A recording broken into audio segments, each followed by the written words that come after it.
So today's daf is daf Mem Vav, and we're going to pick up on Mem Hey Amud Beis 11 lines from the bottom. So it says the Gemara.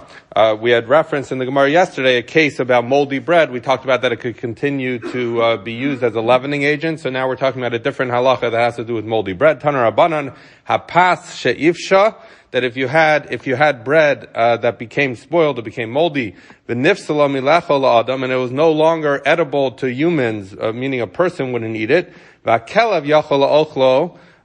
yet a dog would still be willing to eat it. So it's not nifso me'achilas kelev. So the halacha is mitama tumas ochlim bechabeya, that it is still, since it was originally a food, it still retains its food designation, and therefore it is capable of being mitame other things. And as we know, the measure, it's a machlokas about what it takes for food to become tame, but everyone would agree that in order for food to be mitame something else, it has to be at least the size of a chebeya. So we'll say that as long as you have an egg-sized piece of this moldy bread, it is still going to be capable of transmitting tumah to something else because it still has its food designation. However, the Tanakama continues and says, but there's an element that it's different than regular food. V'nisrefes imatmeya b'Pesach. That we know that on Daf Yodalet and Daf Tesvav in this Masechta we talked about the idea Machlokes Reb Meir and Reb Yossi about whether you could burn truma that is tahar together with things that are tameh, and the idea would be that. So that was a machlokas over there. However, even Rabbi Yossi there, who said that you cannot burn truma that is tahar with things that are tameh, because even though it's the time to destroy the chametz, he said you could not do it. In this case, he would agree. If we're talking about moldy bread, then the reality is that even though it is still considered ochel, and we're still saying that it could be matame tumas ochlin with the size of a beya, nonetheless, if you wanted, you could destroy it together with things that are tameh, because it has, I guess, some kind of degraded status as food. So that's the Tanakama. Rishon Rabbi Nassan Amru, in the name of Rabbi Nassan, they said, Eina matama, that it's not matama, because at the end of the day, if once it is nifsal, this is going back on the ratio, the question about whether it can be matama other things because it still has status as its food. Rabbi Nassim would hold that once it ceases to be something that human beings would eat, and it's something that only a dog would eat, so at that point it loses its designation as food, and it would not be matama other things in the category of food. So so that's a machlokus between the Tanakam and Rabbi Nassim. Asked the Gemara, Keman azla hadisnan, like which of these opinions, or like whose opinion does it go? This that we learned in a Mishnah, that we say, Klal amru b'taharos. They said, as relates to things that are tahar, kol hamiyuchad la'ochel adam tameh, that anything that's designated at some point for to be eaten by people, that it's tameh ad sheyifso milacha lekelav, that it retains the ability to become tameh and to be metame other things until it ceases to be edible even for a dog. So the Gemara says, come on, like who? The Lok Reb Nassan. It's obviously going not like Reb Nassan, but rather like the Tanakama, because the Tanakama was the one who said that it still retains its status as food even after it ceases to become edible for human beings, and therefore obviously he would be the one who says that when it becomes, you have to wait until the stage where it ceases to be edible even for a dog, whereas Rabbi Nassan is the one who said that once it ceases to be edible for a person, you don't need to wait till it's inedible for a dog, and rather it loses its status as food at that point. So obviously this Mishnah about Taharos is going according to the opinion of the Tanakama. Okay, another halacha. Tanar Rabbanan, arevas ha'abdanin shenasan letochel kemech. So you have an areva, we've been talking about this as different kinds of trough. Yesterday we talked about one that you mix dough in. Now we're talking about one that an ibud is the process of tanning hides, which, as we know from other sources we've learned many times, that it was a very dirty and smelly exercise of tanning hides, but they used to tan hides in this trough. So what happened? That evidently part of the process of tanning hides was they would use flour in there. So you have this tanning trough, and you put in it shenasan letochel kemech. You put in it flour. So the question, the Brisa says as follows: Toch shlosha yamim chayav l'vayir. If you put in the flour within the 3 days preceding the point in which you can no longer have chametz, then that flour becomes chametz right away, and it's not yet disqualified, and therefore, if you did that within the 3 days preceding the point in which you can't have chametz, you're going to have to go and destroy this chametz like any other chametz you have. Kodem shlosha yamim, but if you did it more than 3 days before Pesach, eino chayav levayer, you don't need to destroy it, because at that point the Tanna Kama, the way Rashi understands, he was saying that if it's within 3 days, whether there are hides in there or not, you have to do bir chametz. But before 3 days, you do not have to do bir chametz, even if you never put hides in there. Why? Because the trough itself, at a certain point, disqualifies the flour. Once it's been in there for 3 days, the smelliness or the foulness of the trough would make it such that you no longer need to do bir chametz. Rabbi Nassan said, I'm going to disagree. But Medvar Marmurim, when was this said? That Rabbi Nassan agrees that there is a concept of 3 days, but he says, when does that 3 days apply? Shlo Nassan letocho oros. That's only as long as you didn't put in skins to tan them, and therefore, if it's just the trough there that's disqualifying the food, so disqualifying the flour, so that takes 3 days. But according to the Tanna Kama would say, it takes 3 days to disqualify the flour, whether there are hides in the trough or they're not. Rabbi Nassan is saying no, that it's only if there are no hides in the trough that it takes 3 days till it disqualifies. But if there are, that's only if you didn't put in the oros. But if you've actually put hides into this trough to tan them, afilu tosh shlosha in chayv levayer, that basically as soon as the hides get in there, you no longer need to do bir chametz on this flour. Rashi says because that it's bitla mitaras chametz. So it seems to be that Rashi is saying that according to Rabbi Nassan, once you put the flour in the trough with the hides, you've removed it from its status as food, and you've made it into something that is part of the tanning process, so it no longer becomes chametz. Others understand that when you put, I think the Meiri is this way, that when you put the hides into the into the trough, the hides themselves make the flour nifsal, disgusting, and therefore it would cease to be chametz. But in any event, Rabbi Nassan's of the opinion, as soon as you put in hides, the flour would be disqualified. The distinction of 3 days or longer has to do with the fact just the areva itself, if you put the flour in, even with no hides, after 3 days it would cease to become chametz because the trough makes the flour disqualified eventually. Amar Rava says, halacha Rabbi Nassan, the halacha is like Rabbi Nassan, that afilu yomecha v'afilu sha'achas, as soon, even if it's 1 day or even if it's 1 hour that you put in the flour, if you subsequently put in the hides, it immediately becomes disqualified. So Rava paskins like Rabbi Nassan. Okay, says the Gemara. We're picking up on the Mishnah, and it's probably worth just very quickly reviewing the structure of the Mishnah on Memhei, Memhei Amud Aleph. So we said that if you have flour that's in the cracks of this trough that you're using for mixing flour, so we said it depends. Is there a kazayas or not? So that was the question we dealt with yesterday. If it's more than a kazayas, and then we're talking obviously, we talked about exactly what the cases were, but there were different, depending where in the trough it was that we were discussing, but there was a part of the trough where we said, if it's a kazayas, then it is chashuv, it is something that is asur on Pesach, and you're going to have to take it out or away from the trough because you have to do bir chametz. However, if it's less than a kazayas, you don't need to take it out. So the ratio of the Mishnah was distinguishing, is something a kazayas or it's not a kazayas. So then the Mishnah continues and says, v'chein le'inyan tuma, and so too to tuma. So the implication would be, so too by tuma, it's a question of kazayas or not.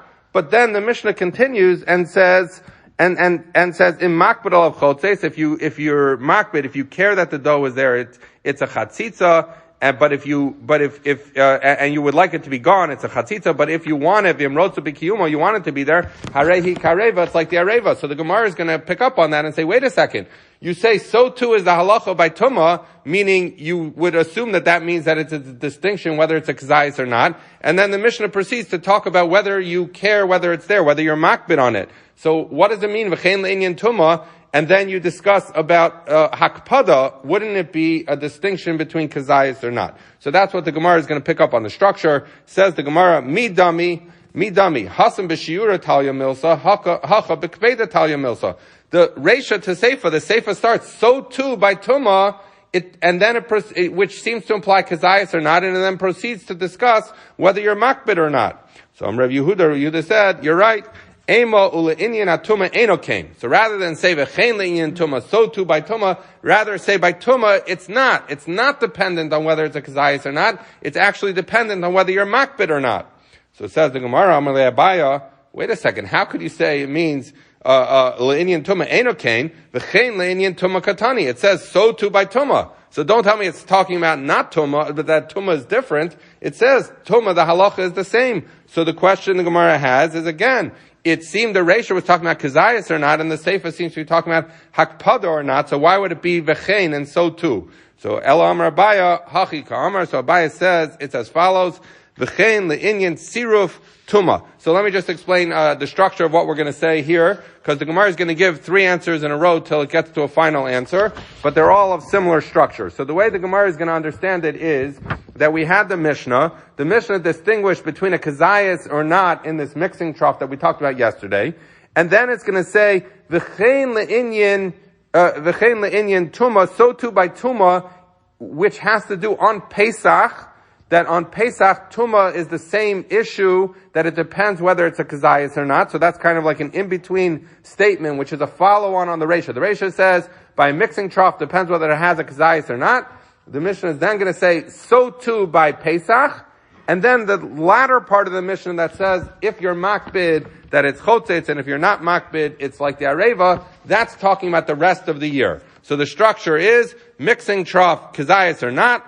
Pesach, also, Kazayas or not, is the relevant question. That's why it says v'chein. And then the rest of the year, it's going to be dependent on whether you're makbid on it. So I'll explain what that means, but that's the structure of the 3 answers that we're about to give. So it says the Gemara, v'chein le'inyan siruf tumah b'Pesach.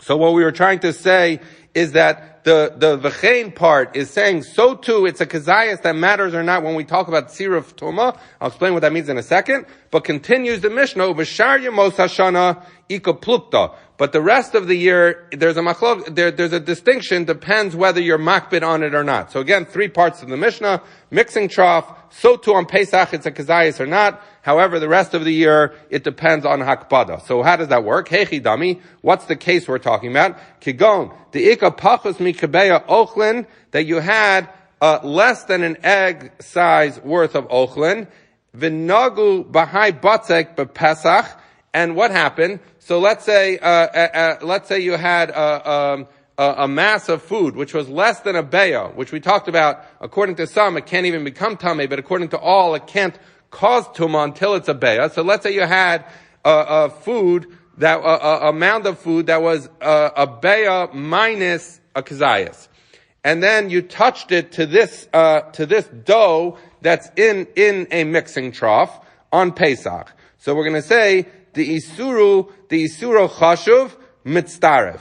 That because we learned yesterday that once the dough, the Mishnah that we learned yesterday distinguished between, is it a kazayas, in which case it's a problem on Pesach, or it's not a kazayas, so it's less than a problem on Pesach. So we see that it is, according to our Mishnah from yesterday, when something is a kazayas on Pesach, it's considered chashuv, and therefore it's aser, regardless of whether you care whether it's there, whether you want it to be there. It doesn't matter. A kazayas is chashuv, and therefore you need to remove it. Again, depends where in the mixing trough it was, but wherever the Mishnah was talking about, it was saying kazayas is chashuv. So therefore we're going to say that it depends on Pesach. When you have this case, you have the mound of food that's not yet a kebeya, it's touching this dough that's in the trough. So we're going to say, since on Pesach, a kazayas is considered chashiv, whether you want it there or not. So when this mound of food that was missing a kazayas is now touching this kazayas, because it's chashiv and it's aser, and therefore you need to remove it from the areva, from the trough, so it has a halacha as food. It has a din as ochel. So therefore, the mound of food you have combines with the food that's stuck onto the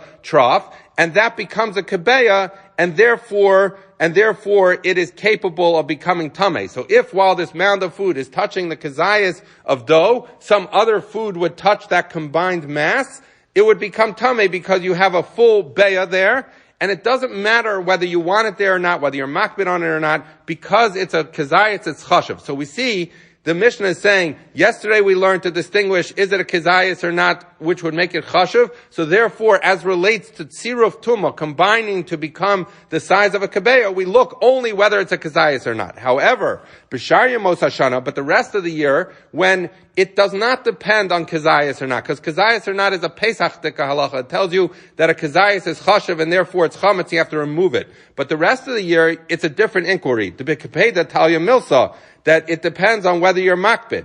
Im makbid olav, if you don't want it there, meaning you do not see this as part of your areva, you don't see it as part of the trough, and therefore what is it? It's food. It's dough. I have dough stuck on my trough, but I don't want it there, so I'm going to take it away at some point. So therefore it has a halacha of food, and then it's going to be metzaref.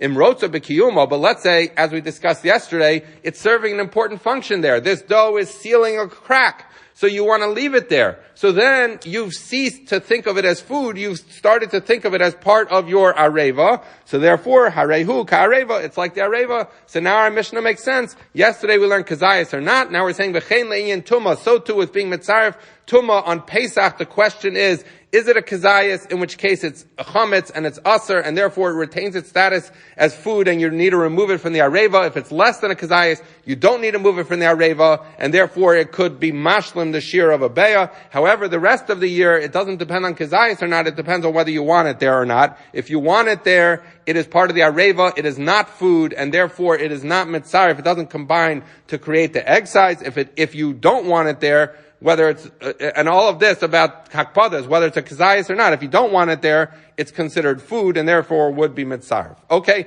so now we've explained the structure of the Mishnah. But asks the Gemara on Abaya, Maskiv la Rava. Rava said to Abaya, Mikatani mitzaref. You're saying that v'chein le'inyan tuma is talking about tziruf tuma. But the Mishnah continued and said, well, it depends. If you're makbid, it's chotzitz. And if you're not makbid, it's not chotzitz. It has to do with chatzitza. Chotzitz katani.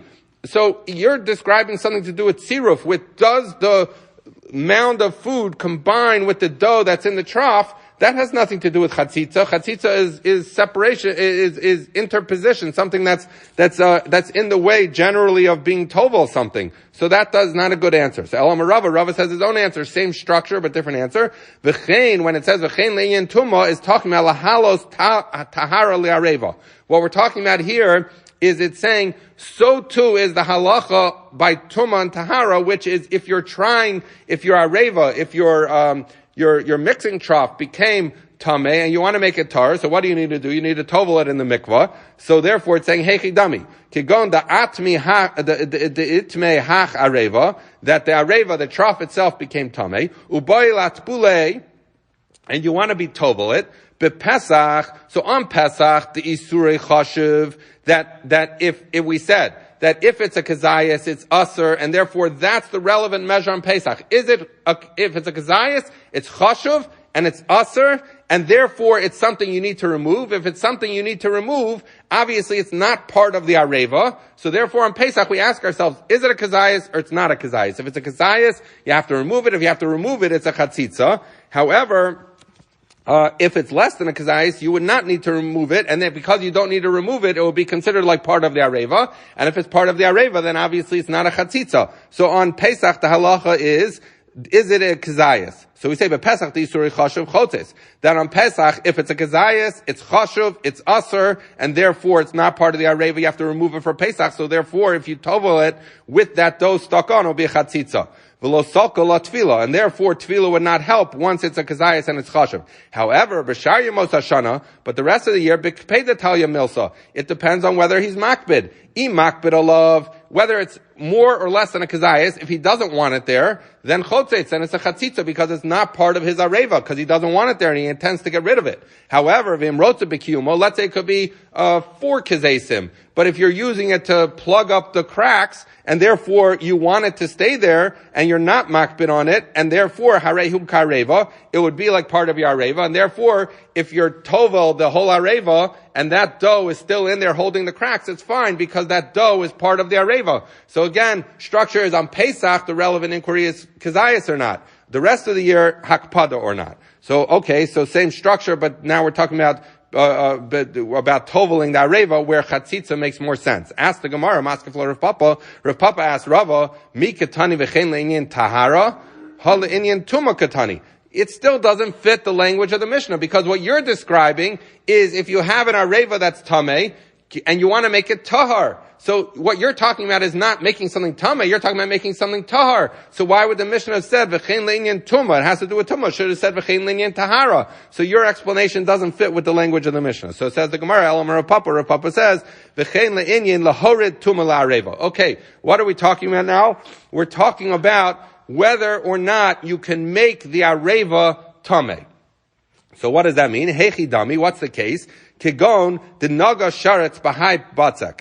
That you had an areva, you had a mixing trough, you had some dough that was on it, and now a sheretz touched the dough. So the question is going to be, is that dough food?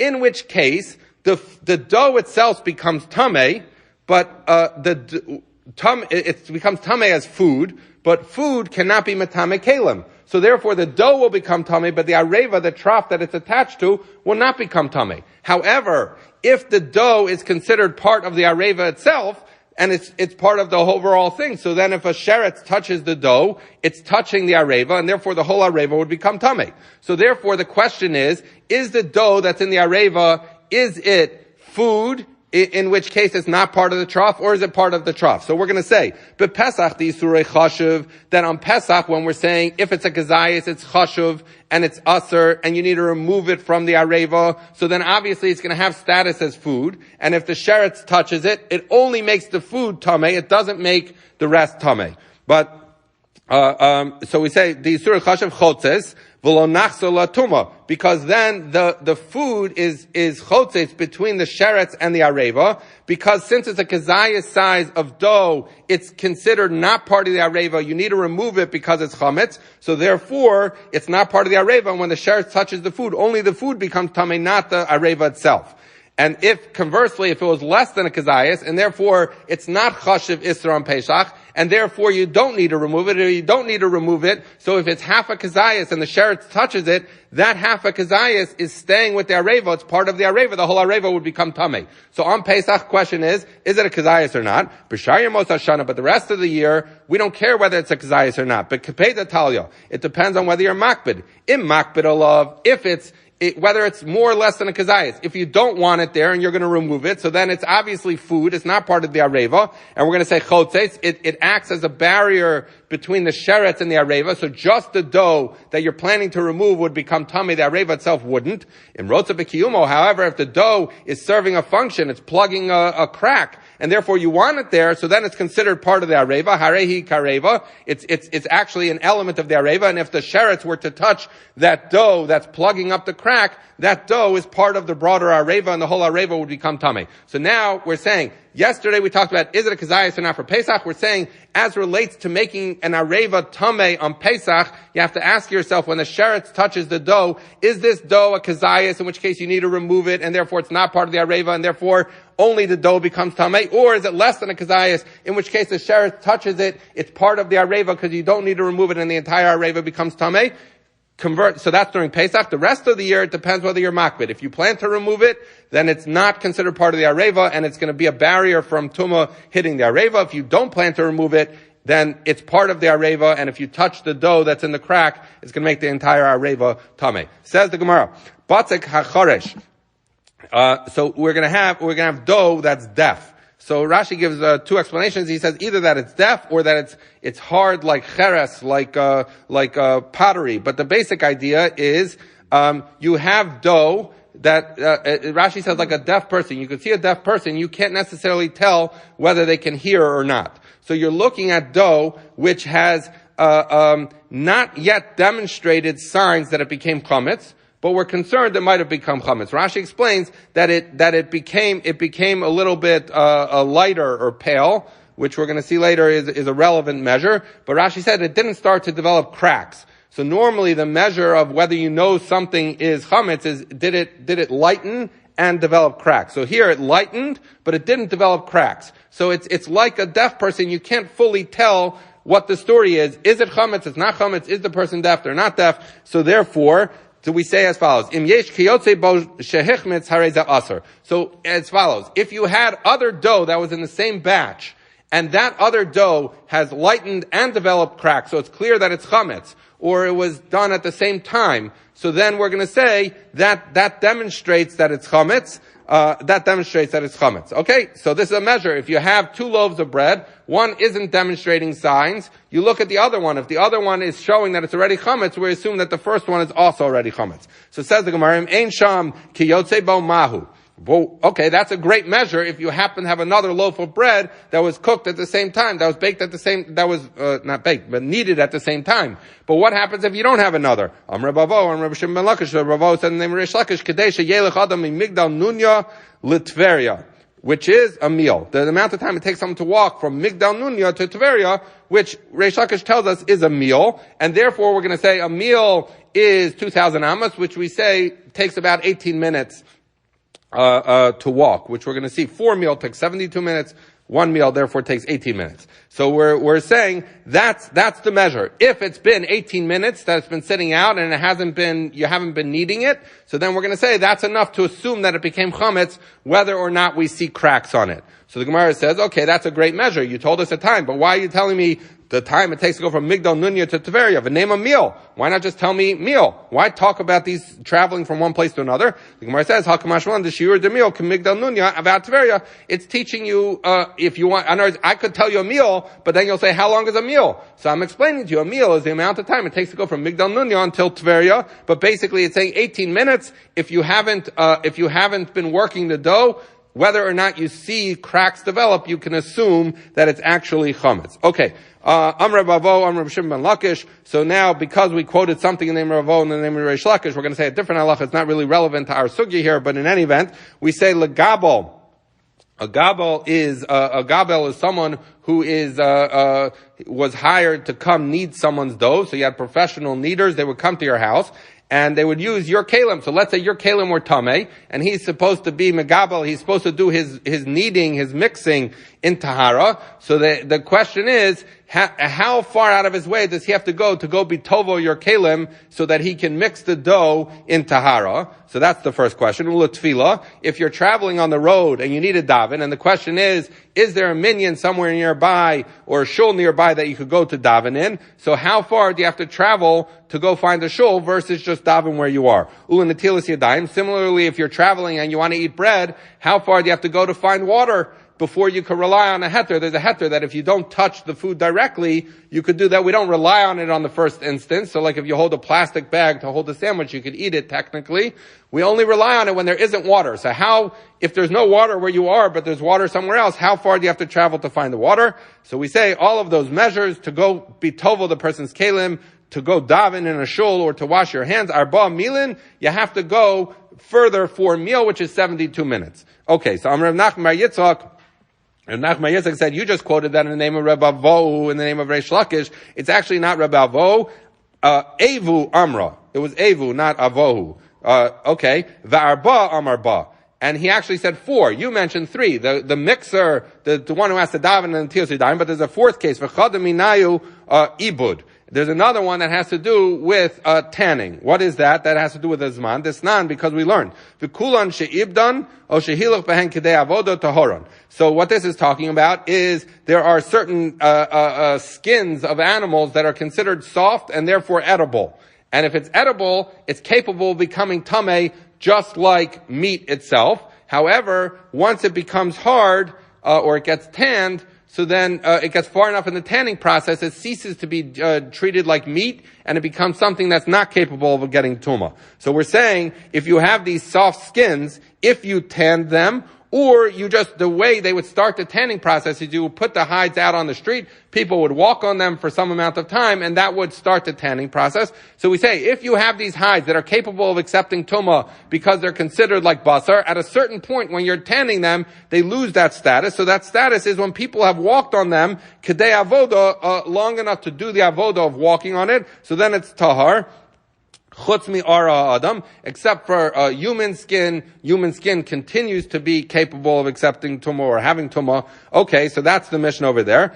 But v'kama kedei avoda, what the Mishnah says, if people have been walking on it, the amount of time it takes to do the avoda, how long is that? So to that, Reb Yanai, Kedei Hiluch Arba Milin, that it's talking about 4 mil, 72 minutes. So again, we now have it for 4 halachas. If the guy needs to go be tovel the kalim, if you need a daven, if you need to wash your hands, or if you want to know how long till these soft skins lose their status, when people start walking on them, lose their status as basar and become something not capable of becoming tameh, it's 72 minutes. Okay. Reb Yossi Reb Chanina clarified, this that we said, someone who's traveling, and he needs a shul, or he needs a tilas yadayim, lo shanu el lefanav, al va'achrav afilu mil ein a chozer. He says, this that we said he has to walk 72 minutes, we're not making him go 72 minutes out of his way. We're just saying, if you're going towards such and such place, continue on the way as long to get a shul or to get water, as long as within 72 minutes you'll reach where there's a shul or water. But if the shul is an hour and a half away,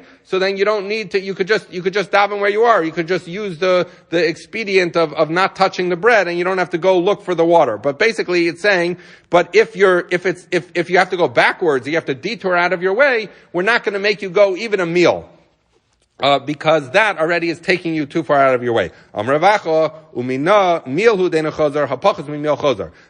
said, we learn from that a meal I don't make you go out of your way, but less than a meal I will. So therefore, if it's going to take you 12 minutes out of your way to go find water or a minion or go, or water or a minion, so then I'm not going to force you to go out of your way. But if it's, let's say, 11 minutes or 10 minutes or 8 minutes, then I'm going to make you go out of your way, and that is relevant at some level. Halacha l'maisa. Okay, says the Mishnah. Ketzad mafrishin chala b'tuma b'yamtiv. How am I mafresh chala that's tameh on yamtiv? Now, this is a fascinating question because the Mishnah is setting up. I have a real conundrum here. What's the conundrum? We know the halacha is that when you need dough, you have to separate some chala for the kohen, right? Now, that's easy. You could do that on Pesach. How do you do it on Pesach? Because the concern is, normally what I would do is I would mix the dough, or the Mishnah uses an example of a woman who often does the mixing of the dough. So the woman would mix the dough normally, and then she would give some of the dough to the Kohen. But the problem is on Pesach, if you're going to give the dough to the Kohen, by the time you get it to him, or by the time he bakes it, it could be chametz. So therefore, on Pesach, what would the woman do? She would make matzahs out of it, and then she'd give him some of the matzah. So that's no problem, because that's a great solution. But what happens when it's tameh? So Rashi points out that we're really in a conundrum about what to do here. So that the dough became tameh. V'shuv ein chala hanitelas mimena rui la'achilas kohen. Since it's tameh, the challah that you're separating, the Kohen can't really eat it. What would he normally do with it during the year? If I give him dough that's tameh, he would feed it to his animal, or he would burn it, use it as firewood, right? But now on Pesach, the Kohen can't eat it. So ketzad mafrishino so b'yamtiv shel Pesach. How am I going to separate it on Pesach? Harei ein yachol lafoso. I can't bake it for him the way I would normally do, where I said before, the woman would make matzahs and give him matzahs. Why not? Because since it's not roi lachilo, I can't do the malacha of baking. Okay, so then maybe I should give it to the Kohen as dough. So maybe I should destroy it. So he said, but the problem is, if I make the dough, and then I leave it to burn after Pesach, in the meantime, it's going to become chametz. It's impossible if you leave it for the rest of the day. It's not going to become chametz. And so you say, okay, so why don't I throw it to dogs or burn it on Yom Tif so that it's destroyed? You can't do that. Shein sarfin kancha b'yantiv, because the halacha is that when you have kachim that became tameh, you don't destroy it on Yom Tif. You can only do it after Yom Tif. So now I have a big problem. I have this dough that's tameh, which I can eat. I can eat tameh dough. But the issue is, what do I do with the challah? I can't bake it. I can't save it till later in the day. I can't destroy it. I can't go find a kohen, because in the meantime it's going to become chametz. So what do I do? So it's a real conundrum. So the Mishnah says 3 opinions as to what to do. Rabbi Lezer says, Lo tikra l'shem asher te'afa, that what you should do is not be mafresh the challah until you bake the challah. So I knead up the dough. I make matzah out of all of it.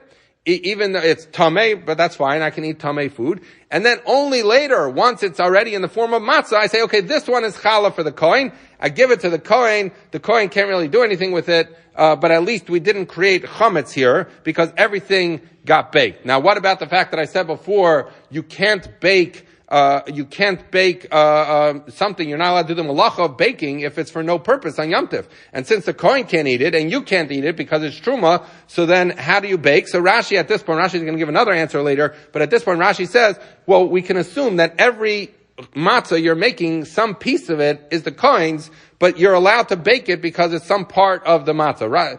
The obvious problem is that, as other Mefarshim discuss, and Rashi himself is going to address, the reality is that's not normally how we do it. We don't give the kohen a little piece of every matzah. We put the matzahs all in one, if you've ever gone matzah baking, you put them all in that one container, and then you are mafresh challah, you take one out. So at the end of the day, you bake that one that's going to go. Rashi's eventually going to say that because it's true that you're baking a matzah that's going to go to the kohen and is not useful on Yom Tov because he can't use it and you can't use it. But at the time you bake each matzah, no one said that that's the matzah that is going to go to the kohen. So therefore you could bake each matzah and then eventually you're just going to give one of them to the kohen. But okay, that's Rabbi Eliezer's idea.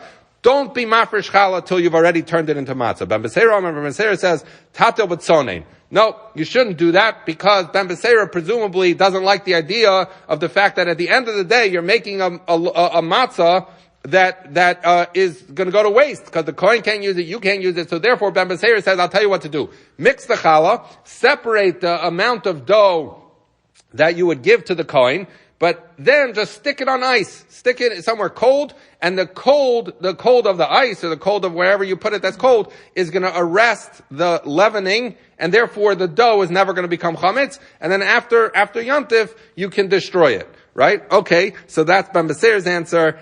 Presumably Rabbi Eliezer didn't like it because, Mefarshim say, because, we're worried, that could work, but we're worried that, maybe it's not cold enough or he's not gonna put it fast enough on ice and therefore it could become chametz. But in any event, Rabbi Eliezer idea is bake it first, be mafresh challah. Ben Beseira says put it on ice. Rabbi Yeshua says, lo zehu chametz shemuzharin alav b'bayiro b'yimatzeh. He says this is not chametz they have to be concerned about. Ela mafrishta umanichta ara erev. So be mafresh challah the regular way. Put the challah off to the side and leave it till the nighttime. If it becomes chametz, who cares? Because Rabbi Yeshua is of the opinion, he says, look, you're only chayev on chametz if it's your chametz, right? But this is not your chametz, because once you're mafresh at challah, it belongs to the kohenim. Now, you didn't give it to a specific kohen. If you gave it to a specific kohen, it would be a problem, because then that kohen is not allowed to keep it. But I didn't give it to any kohen. It belongs to the kohanim writ large. So, it's not mine, and it's not any specific kohen's. So says Rabbi Yeshua, I don't care if it becomes chametz. Let it become chametz. And after, when it's no longer Yom Tov, we'll destroy it. Okay, so that's the Mishnah. 3 solutions. So says the Gemara, so Rabbi Eliezer obviously didn't want to let it become chametz. Rabbi Yeshua said, let it become chametz. What are they arguing about? So says the Gemara, Lema b'tovas hana kamiflagi. Let's say that they're arguing about tovas hana. What is tovas hana? We've encountered this concept many times.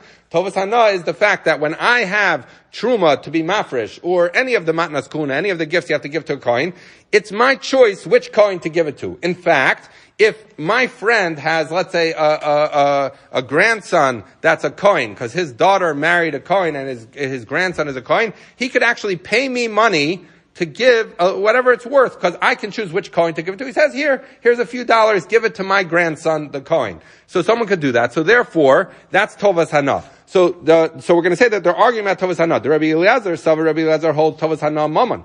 The fact that I could receive money from someone to give it to someone means that I have a certain ownership in this matnas kuna. It's true that it belongs to the kohen, but I have a monetary interest in it. So therefore, I cannot take Rabbi Yeshua's solution. We're saying that Rabbi Eliezer would say, I can't let it become chametz, because while it's true that it belongs to the kohen, it also a little bit belongs to me, because I have matnas kahuna in challah that's going to be separated, and therefore I can't let it become chametz. Rabbi Yeshua says, tovas hana eno mammon. Rabbi Yeshua would say, yes, it's true that you could pick the kohen. You could even get a little bit paid for it, but at the end of the day, that's not an ownership interest in the challah itself, and the reality is the challah belongs to the Kohen, and therefore Rabbi Yeshua would say, I don't care if it becomes chametz. So the Gemara says, not necessarily. Lo, it could be the kuli amasavri tovas hana ein a moment. Maybe everyone holds that tovas hana is not money. So then why does Rabbi Eliezer not let me do Rabbi Yeshua's idea and let it become chametz, and who cares because it's not mine? So he says, v'hacha b'hoel kamiflagi. They're arguing about hoel. Hoel means since. So we have many times we talk about since, but the basic idea here is we're going to say, since something could happen that would make it my matzah, my chametz, therefore, even before that thing happens, I'm not allowed to keep it. What is that? The Rabbi Eliezer holds, Amrinan hoel v'ibai itchel elam amonehu. Rabbi Eliezer would say, here's the problem, Rabbi Yeshua. I agree with you. Theoretically, you could let it become chametz, and it's not mine. But the problem is, challah is just like any other matnas kahuna or hekdesh. When I say that it belongs to hekdesh, or I say this is challah, it's basically like a neder. It's like my verbal declaration makes it such that it becomes challah. So it's like any other neder. And what is the halach of a neder?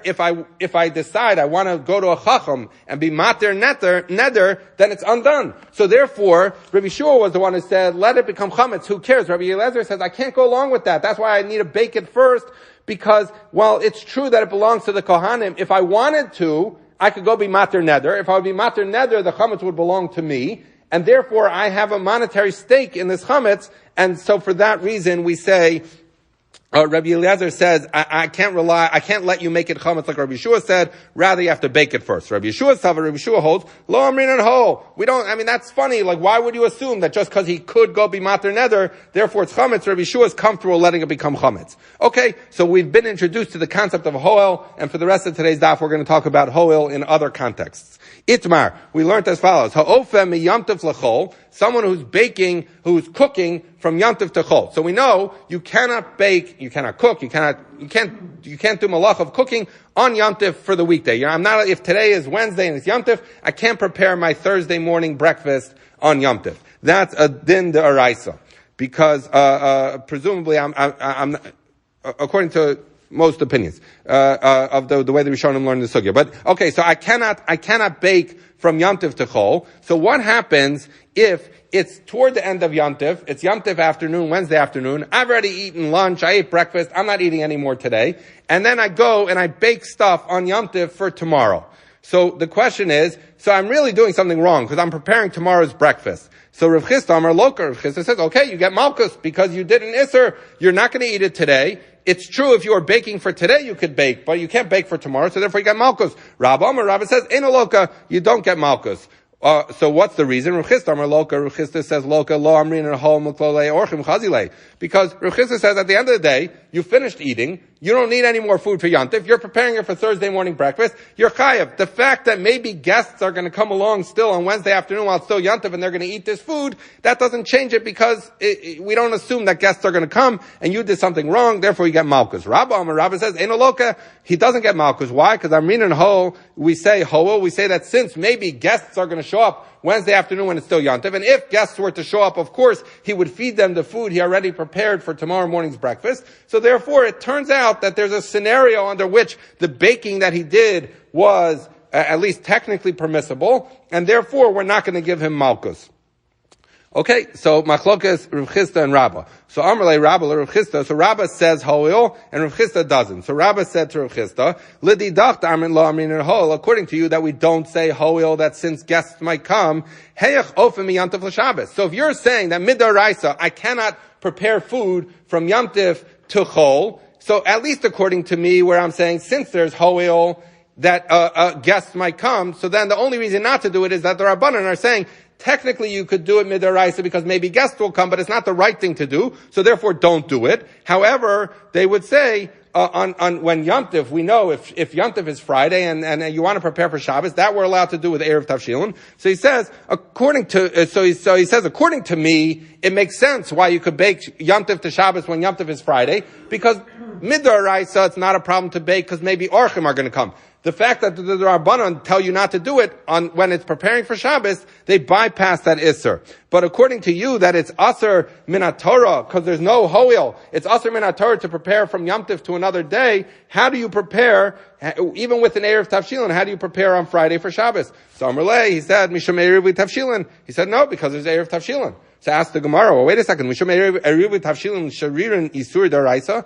If you're telling me there's no Hoil, and therefore preparing on Yom Tov for any other day, what difference does it make if I do Erev Tavshilin? Erev Tavshilin is a rabbinic invention. At the end of the day, if I'm not allowed to prepare Yom Tov to another day, I should not be able to prepare for Shabbos, even when Yom Tov falls on Friday before Shabbos. So Amrlei, he said back to him, Rav Chisda said, I don't say Hoil, and I still let it happen. Why? Because Midaraisa Tzarchi Shabbos Nasim Yom Tov. Because he agrees that midaraisa you could prepare from Yom Tif to Shabbos, but only Yom Tif to Shabbos, not Yom Tif, not Wednesday to Thursday, because Wednesday to Thursday we don't say Hoil, and you're not allowed to prepare, and it would be Isser Daraisa.